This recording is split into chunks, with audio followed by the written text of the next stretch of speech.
Hello friends, welcome to Dina's channel. இன்றைக்கி நம்ம சேனலில் ரொம்பவே டிஃப்ரெண்ட்டான ஒரு அல்வா ரெசிபி தாங்க பார்க்க போகிறோம். சுரக்காய் வச்சு அல்வா செய்ய போகிறோம். வாங்க எப்படி செய்யலான்னு பார்க்கலாம். இப்போ ஒரு பேன் எடுத்துக்கலாங்க. அதில் ஒரு 2 டேபிள் ஸ்பூன் அளவுக்கு நெய் சேர்த்துட்டு, நெய் நல்லா சூடானதுக்கப்புறமா இதில் நட்ஸ் எல்லாம் சேர்த்து ஃப்ரை பண்ணி ஃபஸ்ட்டு எடுத்து வச்சிடலாம்.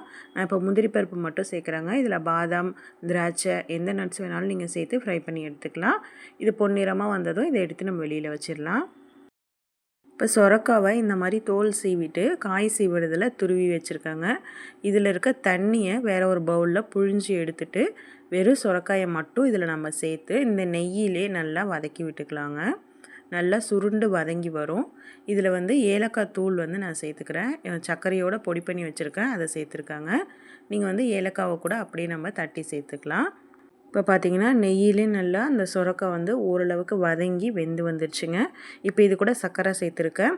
ஒரு அரை கப் அளவுக்கு சர்க்கரை சேர்த்துருக்கோங்க. உங்களுக்கு தேவையான அளவுக்கு நீங்கள் சேர்த்துக்கோங்க. இதுக்கு ஒரு சர்க்கரைக்கு பதிலாக வெல்லம் இல்லைனா நாட்டு சர்க்கரை எது வேணாலும் நீங்கள் இனிப்புக்கு சேர்த்துக்கலாங்க. சர்க்கரை சேர்த்ததுக்கப்புறமா இந்த மாதிரி இலகி வரும். இப்போ இது கூட ஒரு பிஞ்ச் அளவுக்கு நான் உப்பு சேர்த்துக்கிறேங்க. எப்போவுமே நம்ம ஸ்வீட் செய்கிறப்ப ஒரு பிஞ்ச் அளவுக்கு உப்பு சேர்த்துப்போம். அப்போ தான் இந்த ஸ்வீட்டை நல்லா டேஸ்ட் என்ஹான்ஸ் பண்ணி கொடுக்கும். இந்த அல்வா செய்கிறதுக்கு நம்ம ஆல்ரெடி சொரக்காவில் புழிஞ்சு வச்சுருந்த அந்த சாறு மட்டும் போதுங்க. வேறு எந்த தண்ணியும் நம்ம சேர்க்க தேவையில்ல.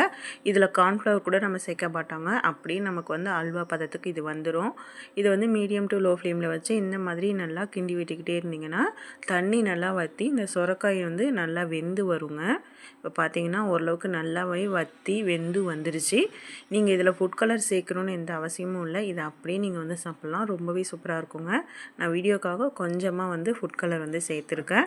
இது ஆப்ஷனல் தான், உங்களுக்கு வேணும்னா நீங்கள் சேர்த்துக்கலாம். அவ்வளோதாங்க. நல்லா கலந்து விட்டதுக்கப்புறமா நம்ம ஆல்ரெடி ஃப்ரை பண்ணி வச்சுருந்த நட்ஸ் எல்லாம் இதில் சேர்த்துக்கலாங்க. பார்க்கவே எவ்வளோ சூப்பராக இருக்குது பாருங்கள். அதோட டேஸ்ட்டும் ரொம்பவே நல்லாயிருக்கும். கண்டிப்பாக சுரக்காய் வாங்கினீங்க அப்படின்னா ஒரு டைம் இந்த மாதிரி ட்ரை பண்ணி பாருங்கள்.